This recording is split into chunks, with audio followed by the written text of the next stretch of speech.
성가대 격려하는 박수 쳤다고 해서 하나님께서 내 영광을 성가대가 다 빼앗아갔구나 뭐 그러진 않으실 겁니다. 그러니까 우리가 사람에게 격려가 필요하고 위로가 필요하니까 하나님께서도 기뻐하실 줄로 믿습니다. 제가 사는 집 번지에는 세 채의 집이 있습니다.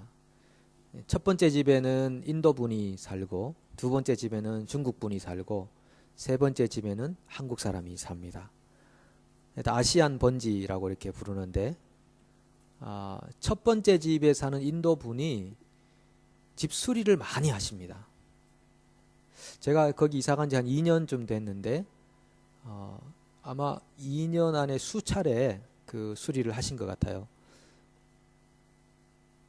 입구를 바꾸고 또 바닥을 뜯어내고 몇 차례 이제 하시는 걸 봤는데, 제가 이사가 들어가기 전에는 어떠했는가를 주변에 사는 어떤 분으로부터 들었습니다. 이사 가기 전에도 계속 집 공사를 했다고 하시더라고요. 그래서 원래 단층 집이었는데 지금 2층 집이 됐고, 뒤에 농구장 하나 생기고 거실이 이렇게 확장이 되고, 그리고 입구가 새로 바뀌었고, 지금은 또 카포트를 뜯어내고 집 본체와 연결시키는 공사를 하고 계시더라고요.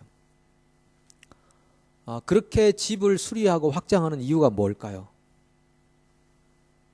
더 편리하고 편안한 삶을 살기 위해서입니다. 편리하고 편안해지면 마음도 평안해질까요? 레이지보이 의자에 앉아서 다리를 쭉 펴고 앉아있으면 굉장히 편안합니다. 편리하죠. 그렇다고 마음도 평안할까요? 항상 비례하지는 않은 것 같습니다.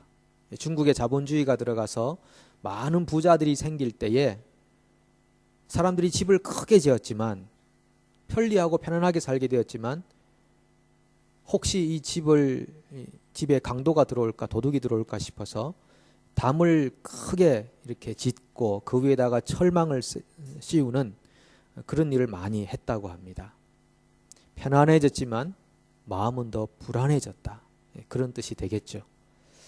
편안하다라고 하는 것은 외부 환경 조건이 갖추어졌을 때를 말하는 것이고, 평안하다고 하는 것은 마음의 상태를 말하는 것입니다. 그래서 항상 비례하지도 않고 그렇다고 항상 반비례하지도 않을 것입니다. 성경은 우리에게 편안함이나 편리함을 약속한 적이 없습니다. 대신 성경은 우리에게 평안을 약속하십니다.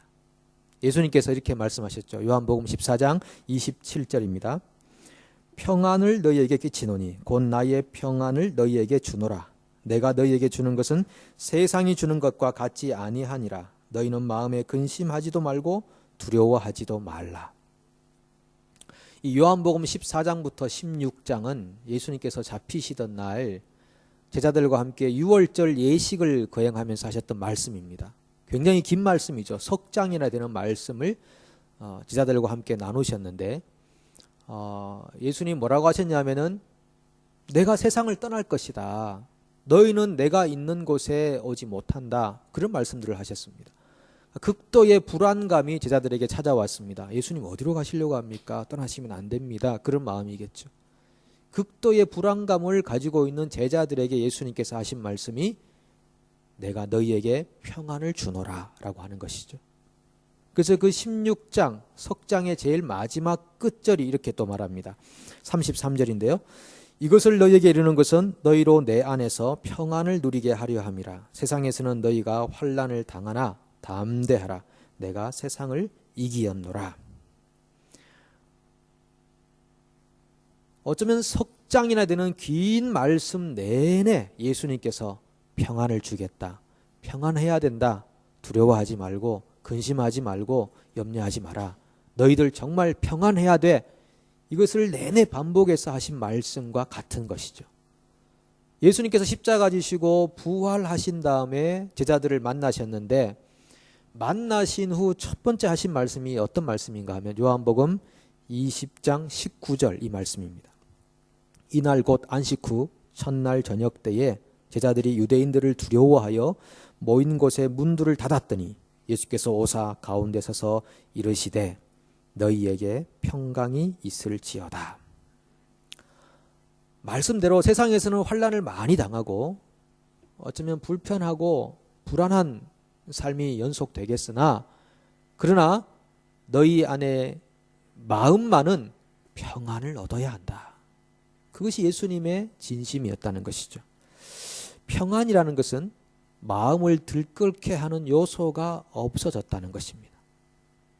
이것은 문제가 사라졌다는 뜻이 아니고 어떤 상황에서도 고요한 마음을 가지게 되었다는 뜻입니다. 예수님께서 평안을 너희에게 주노라 라고 했던 그 말씀은 무슨 말씀인가 하면 우리는 스스로 평안을 만들 수 없다는 뜻입니다. 그 평안을 예수님께 받아야 된다는 것입니다. 그 평안을 오늘 여러분들께서 예수님으로부터 받으시기를 축복합니다. 교회는 평안을 추구하는 공동체죠. 에베소서 4장 3절이 이렇게 말합니다. 평안에 매는 줄로 성령의 하나 되게 하신 것을 힘써 지키라. 평안에 매는 줄. 교회는 늘 평안을 추구하는 공동체라고 하는 것이죠. 그 평안을 위해서 교회의 머리 대신 예수님께서 교회에 직분을 주셨습니다. 교회에 있는 모든 직분, 초기 복음의 역사로부터 지금까지 주어진 모든 직분은 이 평안을 유지하기 위해서인 거죠. 에베소서 4장 11절이 어떤 직분인지 우리에게 말해줍니다. 그가 어떤 사람은 사도로, 어떤 사람은 선지자로, 어떤 사람은 복음 전하는 자로, 어떤 사람은 목사와 교사로 삼으셨으니.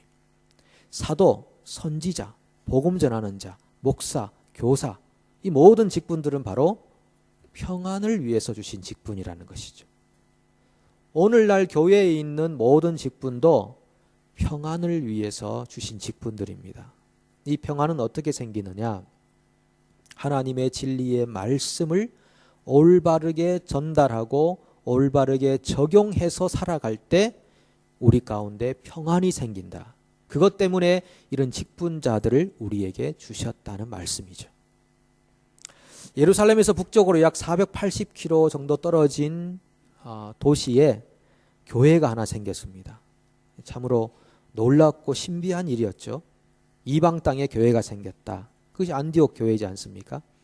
안디옥 교회가 생긴 후에 이 예루살렘 모교회 최초의 교회에서 바나바라는 사람을 안디옥 교회로 파송을 하고, 이 바나바는 착한 사람이고 성령과 믿음이 충만한 사람이었는데 거기에 모인 많은 사람들을 보면서 나 혼자 감당하기는 힘들다 생각되어서 고향 땅에 가 있는, 예수를 만난 다음에 고향 땅에 가 있는 사울을 안디옥으로 데리고 옵니다. 그래서 1년간 안디옥 교회를 함께 목회하고 섬기게 되죠. 그래서 그곳에 안디옥 교회라는 교회가 생기고 드디어 크리스찬들이다라고 하는 그런 별칭도 얻게 되었는데, 그 교회에 특별한 직분이 생겼다고 말합니다. 오늘 본문에 보시면 1절에 안디옥 교회에 선지자들과 교사들이 있으니 라고 말합니다. 제가 에베소서 4장 11절에서 말씀드린 5가지의 직분자들 중에서 이 안디옥 교회에 선지자들과 교사들이 생겼다. 이 교사들은 요즘 말하는 교사라기보다는 정말 성경을 전문적으로 이해하고 해석하고 전달하던 그런 복음을 유지하기 위해 세워진 특별한 직분자들이었죠. 선지자들과 교사들이 있다라고 하면서 그 사람들이 어떤 사람인가를 1절에서 잘 설명하는데, 이 1절 말씀을 보시면은 우리가 알 수 있는 사실이 하나 있습니다. 이 안디옥 교회에 예수님이 약속하시고 주신다고 하셨던 평안이 있구나 하는 것입니다. 한번 1절을 보실까요? 1절 안에 보시면은 총 5명의 이름이 등장하고 있습니다. 제가 성경을 덮어버려 가지고 덮어놓고 믿으려고 했더니만 안 되겠습니다. 1절에 보시면은 안디옥 교회의 선지자들과 교사들이 있으니, 첫 번째 바나바, 그 다음에 시므온, 그 다음 루기오, 마나엔, 사울, 이런 5명의 사람들이죠. 이 5명이 어떤 사람들입니까? 이 바나바는 그야말로 정통 유대인입니다. 예루살렘에 머물러 살면서 히브리파 유대인이라고 하죠. 정통 유대인이고, 그 다음에 니게르라 하는 시므온. 시므온은 니게르인데 니게르란 말은 검다는 뜻입니다. 그러니까 흑인이란 말이죠. 흑인이 이 유대 사회를 모체로 하는 교회의 리더가 되어 있다. 유대 사회에서는 흑인을 굉장히 차별하거든요. 그런데 리더가 되어 있다라고 하는 것이죠. 구레네 사람 루기오. 구레네는 지금으로 하면 리비아 지역인데 그냥 순수한 이방 땅에 살던 특별한 특징이 없는 그냥 그 지역 출신의 루기오라는 뜻이고요. 그 다음에 헤롯의 젖동생 마나엔. 이 헤롯은 지난주에 말씀드린 헤롯 아그리빠의 삼촌인 헤롯 안티파스를 말하는데 헤롯의 젖동생, 그야말로 같은 유모로부터 젖을 먹었던 그런 사람이죠. 권력가에 속하는 한 지배층의 사람, 그런 뜻이겠죠. 그 다음에 사울, 나중에 바울이 되는 사울, 이렇게 됩니다. 굉장히 다양한 사람들이죠. 피부색도 다르고 인종도 다르고 문화도 다른 그런 사람들 5명이 안디옥 교회의 선지자와 교사로 서 있다. 참으로 불가능한 일입니다. 같은 인종, 같은 민족 사람끼리도 이질감을 많이 느끼는 그런 사회가 아니겠습니까? 그런 세상인데 지금 계층과 피부색과 인종과 문화를 뛰어넘어서 이 5명의 사람이 교회의 리더 역할을 하고 있다는 것, 그 자체만 봐도 이 교회가 얼마나 평안한가 하는 것을 알 수 있는 것입니다. 정통파 유대인, 헬라파 유대인, 흑인, 지배층, 그냥 이방인, 얼마나 다양합니까? 서로의 다름을 받아주고 계층과 신분과 인종을 복음 앞에서 아무런 장벽이 되지 않도록 만드는 능력, 그때의 그 공동체 안에 주님의 평안이 어떤 것인지를 알 수 있게 되는 것입니다. 주님의 평안이 그들 안에 없으면 이런 일이 일어날 수가 없다는 것이죠. 교회의 평안이 언제 위협을 받겠습니까? 신분이나 계층, 인종, 피부색으로 경계선을 그을 때부터 평안은 자리하지 못합니다.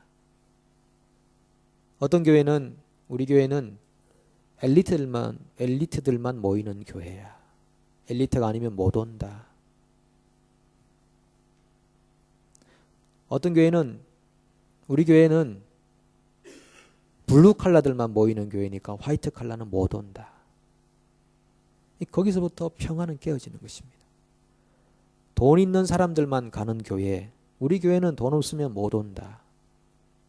죄송하지만 제가 한 10년 전에 주님의 교회가 그런 교회라고 들었습니다. 어떤 운전하시는 분이 다른 분한테 주님의 교회 갑시다 그러니까 그 교회는 돈 있어야 가는 교회 아닙니까? 마치 강남에 있는 교회 같은 그런 인상을 주셨어요. 실제로는 우리 성도들 돈 많이 없거든요. 그런 인상을 줬다는 것은 뭔가 오해가 생겼다. 그 전보다 더 가난해진 것 같아요. 우리 성도님들이. 얼마나 감사합니까? 누구나 올 수 있는 교회가 되는 거죠. 한국 같으면 주공 아파트 사는 사람들은 교회 못 오게 하라. 그 실제로 있습니다. 어떤 유치원에서 부모님들이 유치원 선생님들한테 이 브랜드가 있는 아파트에 사는 부모님들이 저 주공 아파트 아이들 우리 유치원에 못 오게 해달라고 부탁했다고 하잖아요. 자기 아이들에게도 주공 아파트 아이들하고 사는 게 아니라 놀지 마라. 걔들하고 놀지 마라. 그렇게 얘기했다고 하지 않습니까? 제가 지난주에 들은 얘기인데 한국에서는 개척교회 목사님들이 굉장히 외롭다고 합니다. 왜요? 친구를 안 해준대요. 일반 사람들도 친구를 안 해주지만 특별히 목회자들이 친구를 안 해준답니다. 부담스럽다는 것이죠. 뭔가 자꾸 경계선을 긋고 자꾸 이질감을 찾아가고 발생시키는, 그것이 결국은 평안을 깨는 일이 된다는 것입니다. 요즘 사회가 계층 간의 구분이 점점 심해지는 것 같습니다. 세상에서 1%의 사람들이 99%의 물질을 소유하고 있다고 하죠. 99%의 사람들이 1%를 위해서 일한다고 합니다. 그러니까 1%에 들지 않은 사람들은 요즘 젊은 세대는 노세 젊어서 노세 그렇게 되는 겁니다. 우리 열심히 해봐야 소용없다. 그런 세대가 점점 되고 있는 것이죠. 뉴질랜드는 사실 학력 간에 혹은 부의 정도 간에 어떤 특별한 이유로 말미암아 계층을 구분하는 일은 그렇게 많지 않은 것 같습니다. 많이 한국보다는 사라진 것 같습니다. 그럼에도 불구하고 끼리끼리의 문화는 여전히 많이 남아 있습니다. 세상에서야 어쩔 수 없겠지만은 교회 안에서도 이런 끼리끼리의 문화가 있다면 이것은 평안을 저해하는 요소다. 우리 교회에 오는 새가족분들이 가끔 말씀하시는 내용입니다. 기존에 있는 가족들이 너무나 강력하게 연결되어 있어서 그 틈을 비집고 들어가기가 힘듭니다. 라는 것입니다.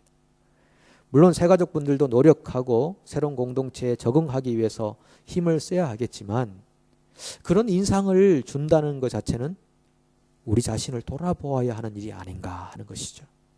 우리 스스로도 인식하지 못한 채 이미 그렇게 결속이 되어 있다라고 하는 것입니다. 조금 더 심한 말씀을 드리려고 했으나 참고 수요일 같은 날 한번 드리도록 하겠습니다.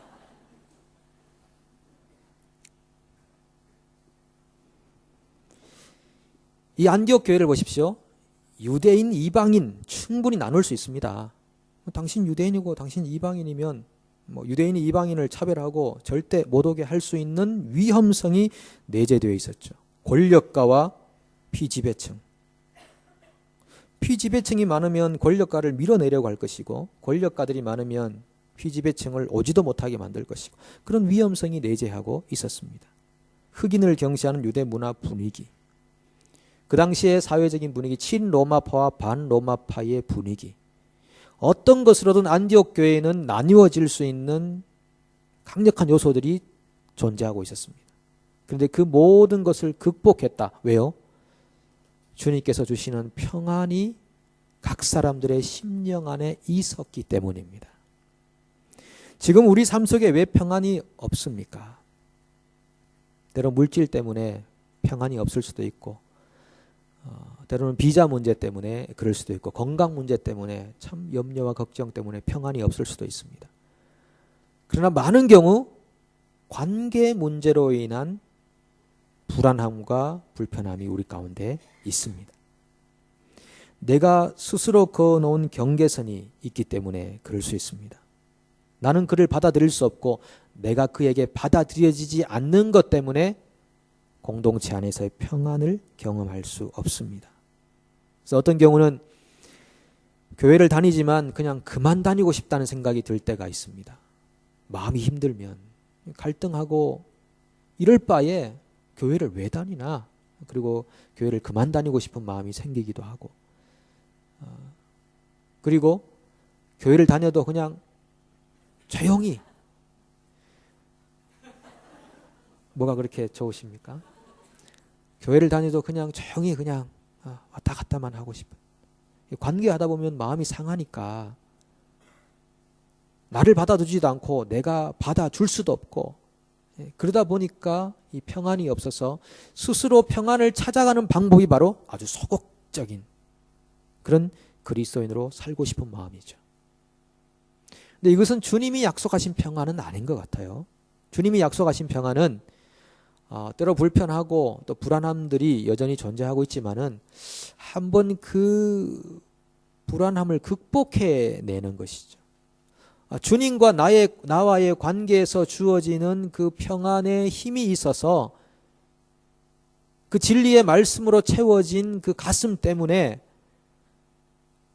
그런 관계의 장벽들 극복할 수 없고 넘을 수 없는 그 현상들, 관계들, 아픔들을 한번 뛰어넘어 보는 것.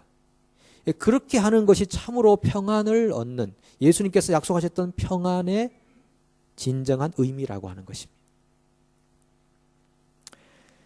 그래서 받아들임으로써 얻는 평안, 극복함으로써 얻는 평안, 그것이 진정한 평안의 의미가 아니겠습니까? 외부적 조건으로서 얻는 평안이 아니라 내 마음이 준비됨으로써 얻는 평안, 그것이 예수님께서 약속하신 진정한 평안이 아니겠습니까? 여기 보시면요, 안디옥 교회는 받아들이고 받아들여지는 그런 교회가 되었는데, 그런 평안이 그 공동체 가운데 있었는데, 그때에 성령께서 뭐라고 하시냐면요, 내가 불러 시키는 일을 위하여 바나바와 사울을 따로 세우라, 그렇게 말씀하십니다. 일을 시키겠다는 것이죠. 일이 먼저가 아니라 평안이 먼저라는 것입니다. 평안한 교회에게 성령이 일을 주겠다고 하는 것입니다. 많은 경우에 일부터 하려고 하다 보니까 일도 안 되고 오히려 평안은 더 깨어지고 그런 경우가 참 많습니다. 오늘 본문에 보시면은 평안한 교회에게 성령이 일을 주겠다라고 말씀하십니다. 요한복음 20장 19절로 21절, 아까 읽었던 말씀인데, 예수님이 평강을 주겠다고 하신 말씀인데, 그 이후의 말씀까지 같이 한번 읽어보겠습니다. 이날 곧 안식 후 첫날 저녁 때에 제자들이 유대인들을 두려워하여 모인 곳에 문들을 닫았더니 예수께서 오사 가운데 서서 이르시되 너희에게 평강이 있을지어다. 이 말씀을 하시고 손과 옆구리를 보이시니 기뻐하더라. 예수께서 또 이르시되 너희에게 평강이 있을 것이다. 아버지께서 나를 보내신 것 같이 나도 너희를 보내노라. 아멘. 예수님께서 부활하신 후 제자들에게 오셔서 평강이 있을지어다 라고 하신 다음에, 평강을 확인하신 다음에 그 다음에 일을 주시는 것입니다. 아버지께서 나를 보내신 것과 같이 나도 너희를 보내노라.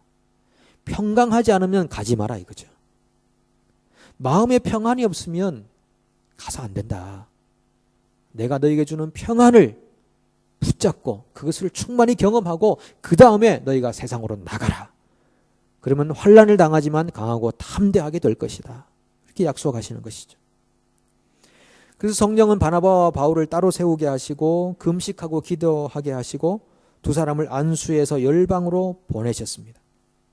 이 바나바와 바울이 성령의 파송을 받고 교회의 파송을 받고 가서 했던 일이 뭡니까? 복음을 전하는 일이었죠. 어떤 복음을 전했을까요? 평안의 복음을 전했습니다. 에베소서 6장 15절을 보시면 복음을 이렇게 정의하죠. 평안의 복음이 준비한 것으로 신을 신고, 평강을 경험한 사도들이 나가서 전한 것은 평강의 복음이었다라고 하는 것입니다. 가는 곳마다 너희에게 평강이 있을지어다, 너희에게 평강이 있을지어다 이렇게 선포하고 고백했다는 것입니다. 저는 신방을 가게 되면, 어떤 가정이나 어떤 기업에 가게 되면 앉아서 짧게 묵상 기도를 합니다. 하나님, 이 가정에 평안을 주십시오. 하나님, 이 기업에 평안을 주십시오. 이렇게 기도합니다. 왜 그러냐면 예수님께서 이렇게 말씀하셨죠. 누가복음 10장 5절에서 어느 집에 들어가든지 먼저 말하되 이 집이 평안할지어다 하라. 히브리어로 샬롬 이렇게 외치는 거죠. 샬롬. 이 가정에 평안이 있기를 원합니다. 이 기업에 평안이 있기를 원합니다. 가는 곳마다 평안의 복음을 전하는 사람들, 그 사람들이 사도들이고 제자들이라고 하는 거죠. 여러분들도 어디를 가든지 그곳에서 이 집이 평안할지어다, 이 가정이 평안할지어다, 이 기업이 평안할지어다 이렇게 선포하고 기도하십시오. 예레미야 29장 7절 하나님의 말씀인데요, 이렇게 말씀하시죠. 너희는 내가 사로잡혀 가게 한 그 성읍의 평안을 구하고 그를 위하여 여호와께 기도하라. 이는 그 성읍이 평안함으로 너희도 평안할 것입니다.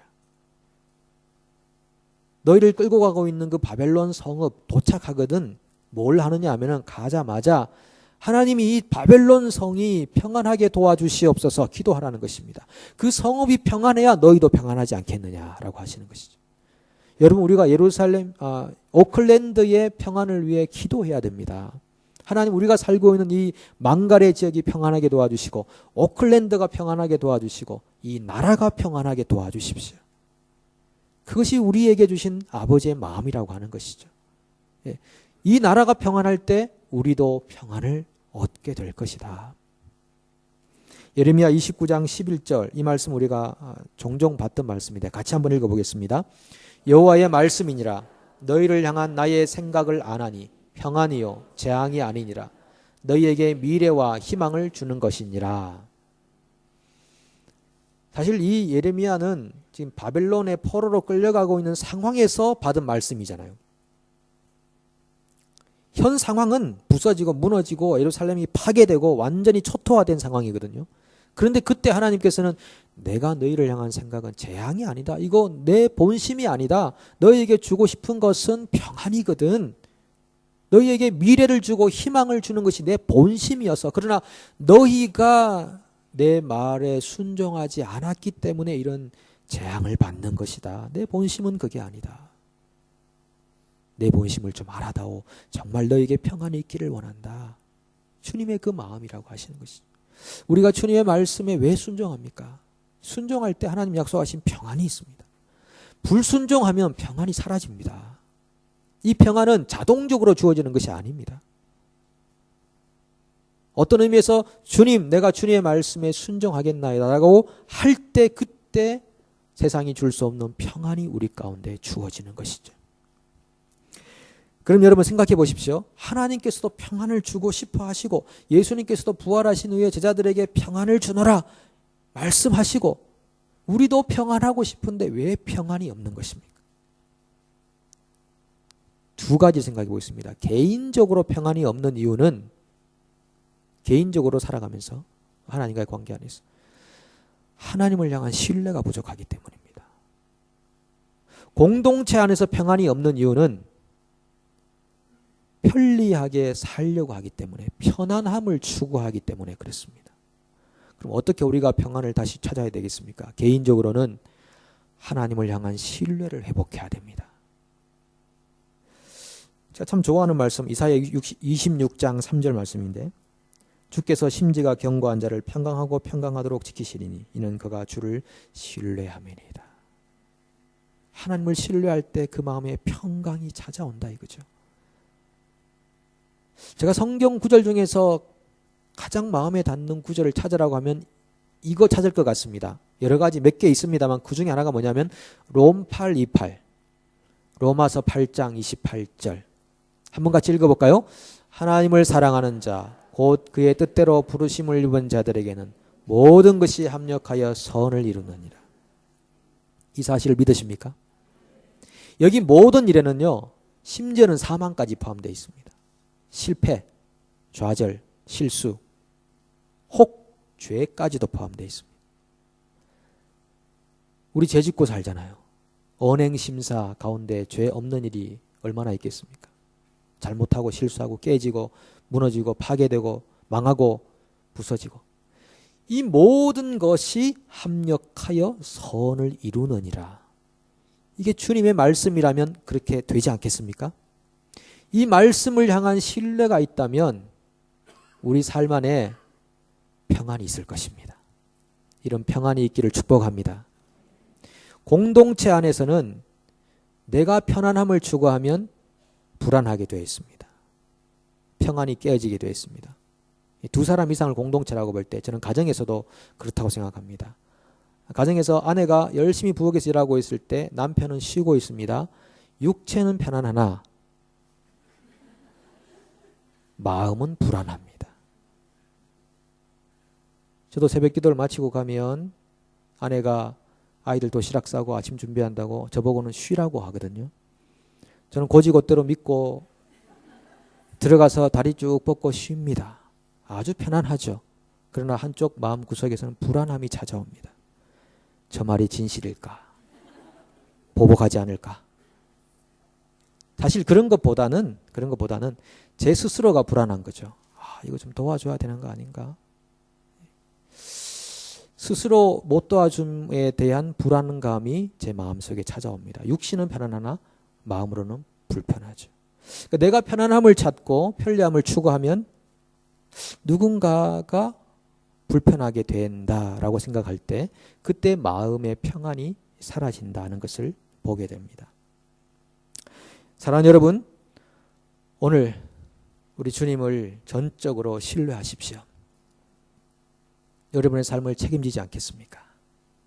여기까지 인도하신 에베네셀의 하나님, 우리가 이렇게 사는 것만 해도 얼마나 감사한 일입니까? 얼마나 감사한 일입니까? 앞으로의 인생도 예수님께서 책임져 주겠다고 약속하신 성경 구절이 한두 군데가 아닙니다. 그 주님을 신뢰함으로 평안을 누리십시오. 공동체 안에서도 편안한 길이 아니라 좀 내가 불편한 길을 선택해서 공동체의 평안을 누리십시오. 받아들여 주십시오. 경계선을 좀 허물어 주십시오. 그렇게 우리가 평안을 경험할 때 성령께서 우리에게 일을 주실 것입니다. 평안의 복음을 전할 수 있는 일을 주실 것입니다. 심지어 우리가 북한 땅에도 기도로서 어떤 형태로서든지 일할 수 있도록 길을 열어 주실 것입니다. 그래서 지역사회 열방에 평안의 복음을 전파해서 영혼 구원하는 영적 공동체가 되어야 하겠습니다. 오늘 여러분 개인마다, 가정마다, 일터마다 공동체 위에 주의 평안이 임하기를 간절히 소망합니다.